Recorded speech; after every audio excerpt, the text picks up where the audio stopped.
क्या आप जानते हैं कि भारत की पहली महिला शिक्षिका सावित्रीबाई फुले ने कितनी मुश्किलों का सामना करके लड़कियों की शिक्षा का रास्ता खोला था।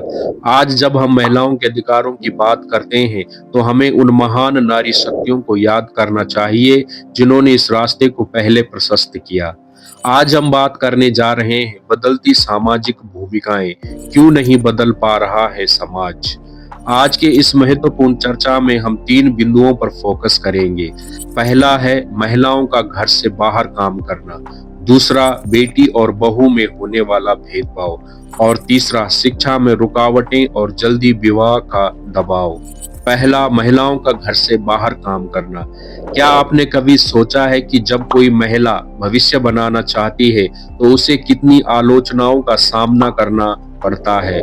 घर कौन संभालेगा, बच्चों का क्या होगा, ये सवाल सिर्फ महिलाओं से ही क्यों पूछे जाते हैं। इसी संदर्भ में जॉन स्टुअर्ट मिल ने अपनी प्रसिद्ध पुस्तक द सब्जेक्शन ऑफ वुमेन में कहा, the legal subordination of one sex to the other is wrong in itself.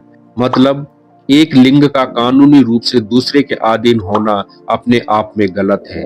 लोग कहते हैं महिलाओं के काम करने से घर की व्यवस्था बिगड़ती है, लेकिन सच तो यह है कि घर की जिम्मेदारी सिर्फ महिला की ही नहीं बल्कि पूरे परिवार की सामूहिक जिम्मेदारी है। महिलाओं का काम करना आर्थिक आजादी और आत्मनिर्भरता का प्रतीक है। दूसरा, बेटी और बहू के बीच भेदभाव। हमारे समाज की सबसे बड़ी विडंबना देखिए, एक ही घर में बेटी को तो हम डॉक्टर इंजीनियर बनाना चाहते हैं, लेकिन बहू से सिर्फ घर संभालने की उम्मीद करते हैं। क्या यह न्याय है? क्या यह समानता है? इस भेदभाव पर महात्मा गांधी ने क्या खूब कहा था, जिस दिन एक स्त्री अंधेरे में सड़कों पर स्वतंत्रता से चलने लगेगी, उस दिन हम कह सकते हैं कि भारत ने सच्ची आजादी पा ली है।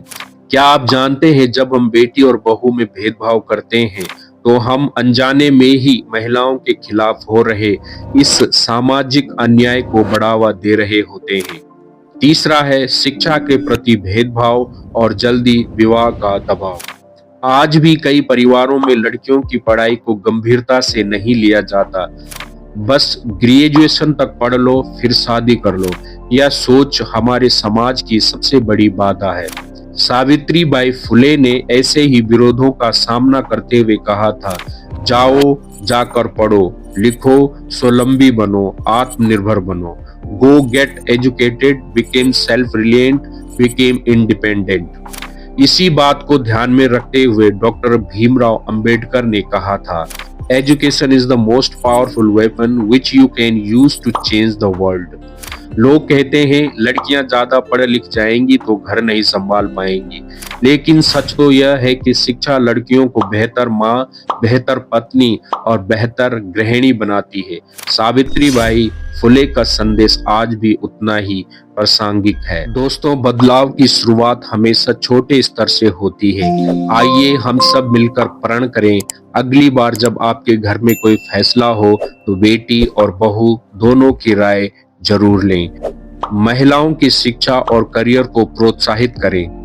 घर के कामों में पुरुष भी बराबर की भागीदारी निभाएं। याद रखिए, शिक्षित नारी सशक्त समाज या कोई नारा नहीं बल्कि सच्चाई है। अगर आपको हमारी ये वीडियो पसंद आई है तो इस वीडियो को लाइक जरूर करें, चैनल को सब्सक्राइब करें, आपके विचार कमेंट में लिखकर बताएं। इस वीडियो को अपने दोस्तों और परिवार के साथ शेयर करें।